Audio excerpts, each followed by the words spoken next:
시험을 당해 죄 짓지 말고 너 용기를 다해 못 물리치라. 너 시험을 이겨 새 힘을 얻고 주 예수를 믿어 늘 승리하라. 우리 구주의 힘과 그의 위로를 빌라. 주님 내 편에 서서 항상 도우시리. 내 친구를 삼가 잘 선택하고 너행을 삼가 늘 조심하라. 너 열심을 다해 늘 충성하고 온 정성을 다해 주 봉사하라. 우리 구주의 힘과 그의 위로를 빌라. 주님 내 편에 서서 항상 도우시리.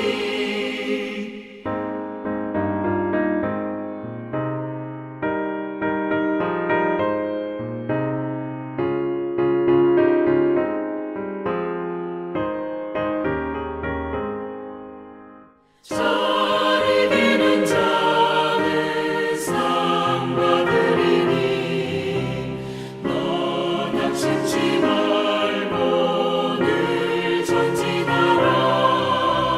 내 구세주 예수 힘 주시리니 주 예수를 믿어 늘 승리하라.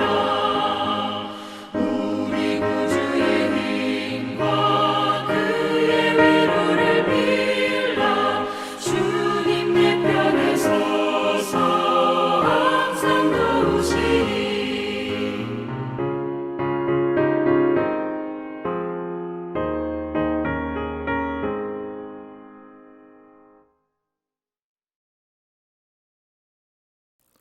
사도신경으로 신앙을 고백하겠습니다.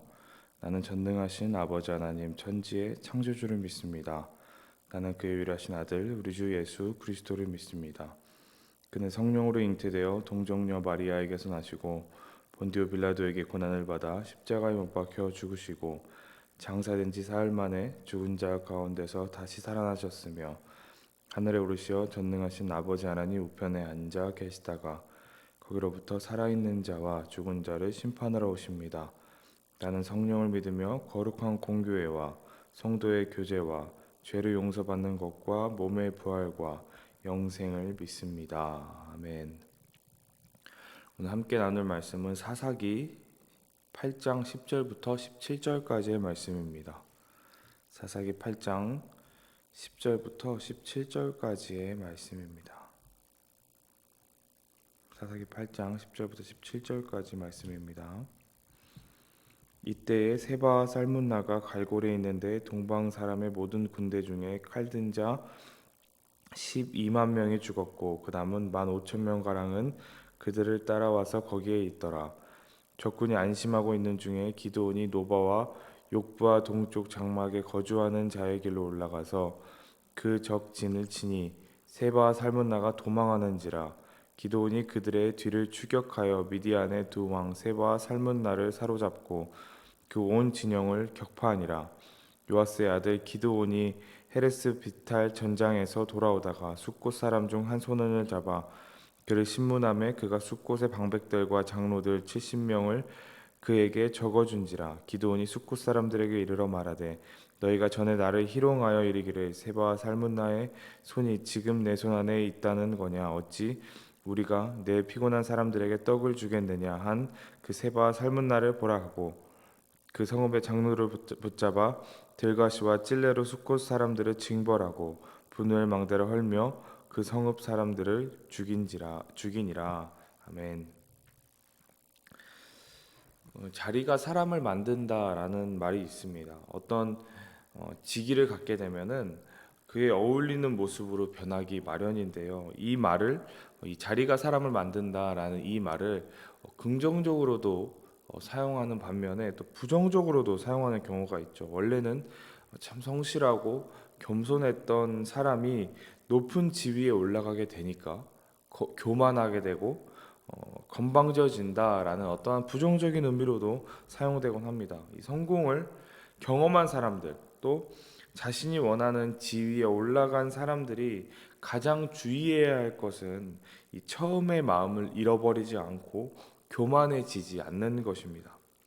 우리가 읽은 이 본문이 포함되어 있는 이 사사기 8장은요, 이 미디안 전투에서 승리한 이후에 벌어지는 이야기들을 소개하고 있습니다. 이 기드온은 300명의 병사들을 데리고 이 미디안 군대 13만 5천 명과 싸워서 승리하게 됩니다. 이 사사로서는 엄청난 성공을 이뤘다고 할 수 있는 것이죠. 그 성공이라는 위험한 선물을 받은 기드온, 그는 과연 어떤 자세로 지금 처한 이 상황들을 받아들이고 어떻게 그 성공에 대처할까요? 오늘 본문에 드러나는 기드온의 모습을 통해서 우리의 삶을 다시 한번 돌아보고 묵상해 보는 시간이 되기를 소망합니다. 오늘 본문을 보면은요, 기드온이 이 전장에서 승리하고 도망가고 있는 이 미디안 이 사람들을 쫓아가는 모습을 볼 수 있습니다. 이 기드온의 군대가 쫓던 이 미디안의 두 왕, 이 세바와 살문나는요, 이 갈골이라는 곳에 있었습니다. 이 갈골은 도주 지점으로부터 동쪽으로 약 한 240km 정도 떨어진 곳에 위치하고 있었던 되게 먼 곳에 있었던 것이죠. 12만 명이 죽고 살아남은 동방 사람의 군사 15,000명도 이 세바와 살문나와 함께 그곳에서 있었습니다. 아마도 멀리 도주해온 그들은 안심했던 것 같습니다. 그러나 기드온이 그곳까지 쫓아가서 그곳 적진을 치게 됩니다. 이 성경의 기록을 보면은 그 과정이 상당히 힘들고 배고프고 피곤한 일이었지만 이 도주하는 세바와 살문나의 뒤를 이 기드온이 아주 맹렬하게 추격하였고 결국 두 왕까지 사로잡게 됩니다. 그리고 미디안의 온 진영을 격파시키죠. 이로써 미디안의 전장이 완전히 끝난 것처럼 보입니다. 어떻게 보면은 그 지점이 하나님께서 이 미디안을 처음 불렀을 때에 그에게 큰 용사라고 불렀었던 것처럼 그가 정말로 큰 용사가 되는 지점이라고 할 수 있겠죠. 그러나 기드온은 아직 끝나지 않았습니다. 바로 복수가 남아있던 것입니다. 오늘 본문 13절부터 17절까지의 말씀을 다시 한번 보기 원하는데요.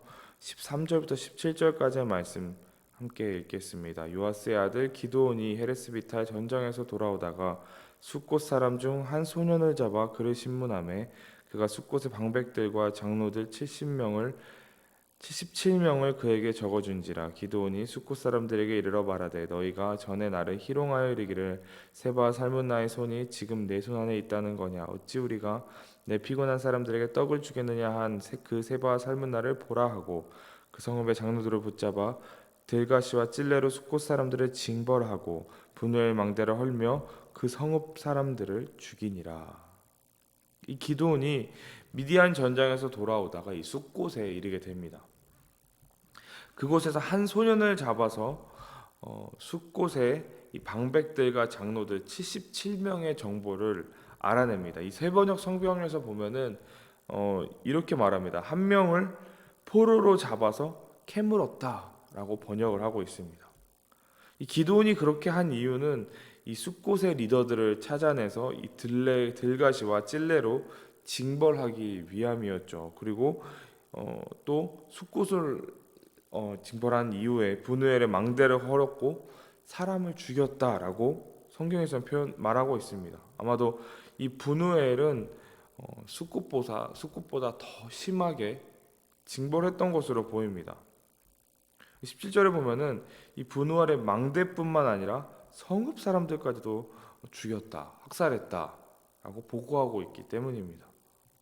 이 기돈이 이 숫곳하고 이 분우엘에게 이렇게 한 이유에 대해서는 오늘 저희가 본문에서 읽지 않았지만 사사기 8장 이 상반부에 그 이야기가 나오는데요. 기돈이 이 300명과 함께 도망가고 있는 그 미디안의 적을 쫓고 있을 때에 중간에 숫곳이라는 곳에 이르게 됩니다. 그 기돈과 300명의 용사들은 그때 당시에 상당히 배고프고 지친 상태였기 때문에 이 숫곳에게 먹을 것을 청하게 됩니다. 그런데 그동안 미디안의 압제를 받았던 이 숫곳 사람들은 이 기드온이 이 미디안의 이 왕들을 이미 사로잡은 것이 아니라면 미디안으로부터 자신들도 공격을 받을 수도 있었던 거기 때문에 도와줄 수 없다, 이렇게 말을 합니다. 숫곳 사람들에게는 아직 그 미디안의 존재가 상당히 두렵고 무서운 존재였기 때문에 그들을 거절하는 것이죠.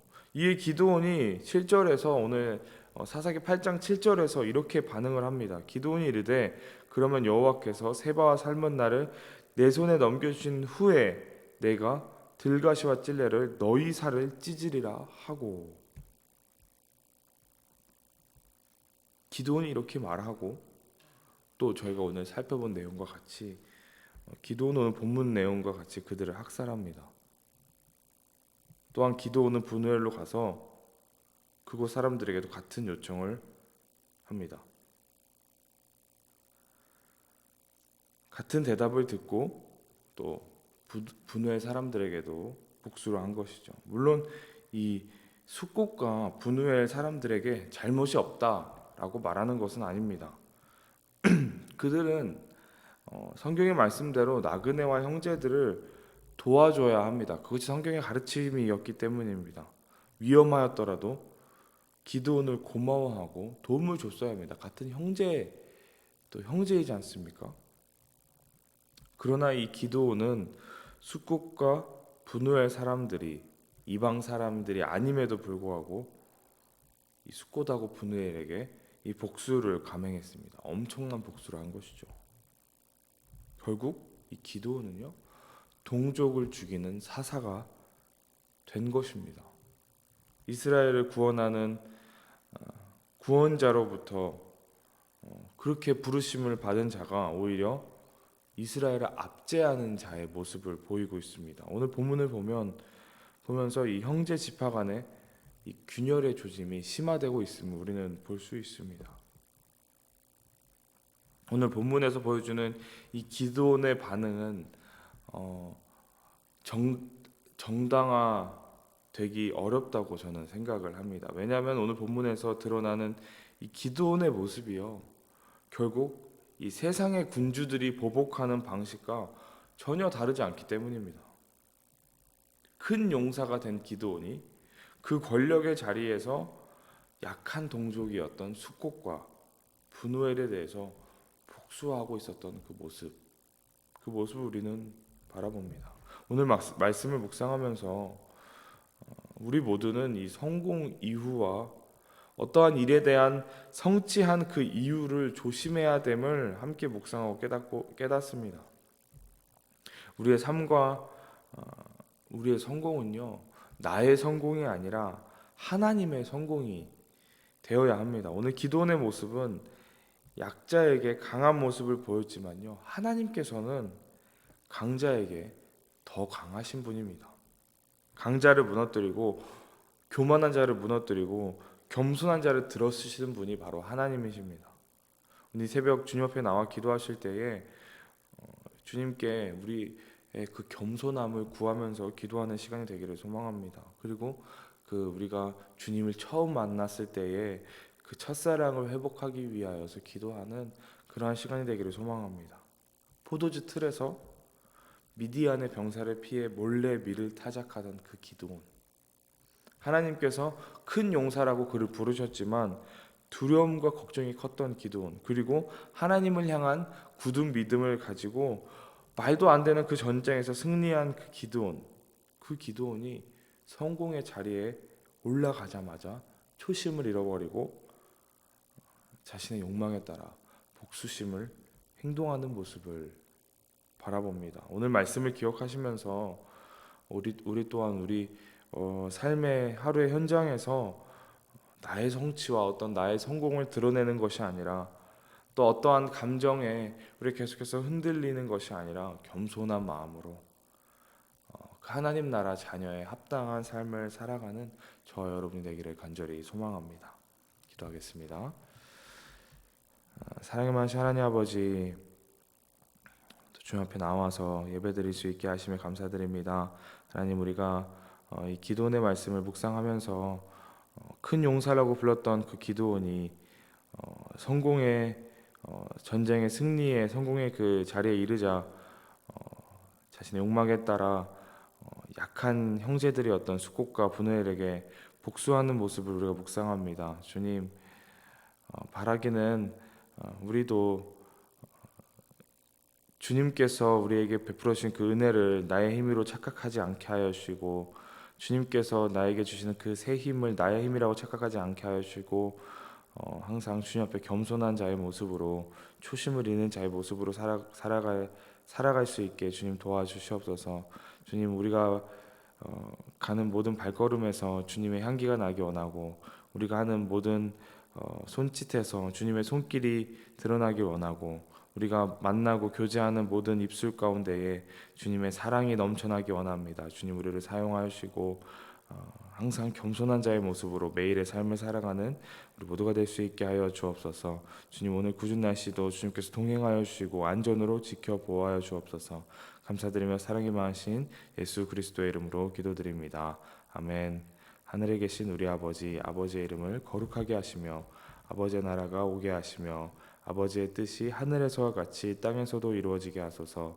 오늘 우리에게 일용할 양식을 주시고 우리가 우리에게 잘못한 사람을 용서해 준 것 같이 우리 죄를 용서해 주시고 우리를 시험에 빠지지 않게 하시고 악에서 구하소서. 나라와 권능과 영광이 영원히 아버지의 것입니다. 아멘.